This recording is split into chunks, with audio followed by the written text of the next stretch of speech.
পুরীতে রথযাত্রায় মর্মান্তিক ঘটনা ঘটে গেল। জগন্নাথের মাসির বাড়িতে পদপিষ্ট হয়ে মৃত্যু ৩ জনের। হ্যাঁ, রবিবার ভোরে উড়িষ্যার পুরীর গন্ডিচা মন্দিরের কাছে শারদাবলিতে পদপিষ্ট হয়ে মৃত্যু হলো ৩ জনের। পুরীর ডিস্ট্রিক্ট কালেক্টর সিদ্ধার্থ এস সোয়েনকে উদ্ধৃত করে সংবাদ সংস্থা পিটিআই জানিয়েছে, ভোর ৪টে নাগাদ মন্দিরের কাছে কয়েকশো ভক্ত জড়ো হয়েছিল। সেখান থেকেই পরে হুড়োহুড়ির মতো পরিস্থিতি তৈরি হয় এবং অনেকে পদপিষ্ট হন। এই ঘটনায় আহতদের নিকটবর্তী হাসপাতালে নিয়ে যাওয়া হয়েছে। তাদের মধ্যে অন্তত ৬ জনের অবস্থা আশঙ্কাজনক। এই আবহে আহতদের চিকিৎসা দেওয়া হচ্ছে। এদিকে পদপিষ্ট হওয়ার কারণে ৩ জনের মৃত্যু ঘটে গেছে। নিহতদের একজনের স্বামীর অভিযোগ, ঘটনার সময় কোনো আধিকারিক সাড়া দেননি।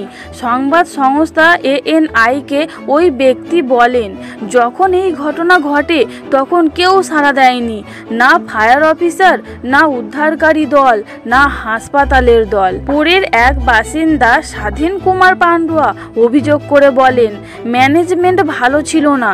তিনি ভোর ৩টে পর্যন্ত মন্দিরে ছিলেন বলে জানান সংবাদ সংস্থা এএনআইকে। তিনি আরও বলেন, ভিআইপিদের মন্দিরে প্রবেশের জন্য নতুন রাস্তা তৈরি করা হয়েছে এবং সাধারণ মানুষকে দূর থেকে বেরিয়ে যেতে বলা হচ্ছে।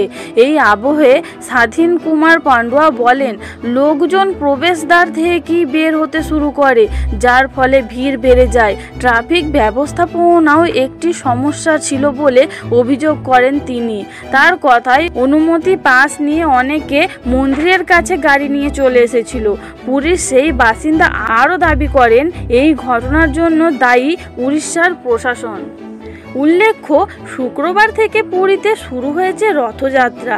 বার্ষিক যাত্রা চলাকালীন ভগবান জগন্নাথ, ভগবান বলভদ্র এবং দেবী সুভদ্রের মূর্তি সহ 3টি বিশাল রথকে ভক্তরা জগন্নাথ মন্দির থেকে গন্ডিচা মন্দির পর্যন্ত টেনে নিয়ে যান। 1 জুলাই জগন্নাথ মন্দিরের ফেরার আগেই 1 সপ্তাহ গন্ডিচা মন্দিরে থাকবেন জগন্নাথ দেবরা।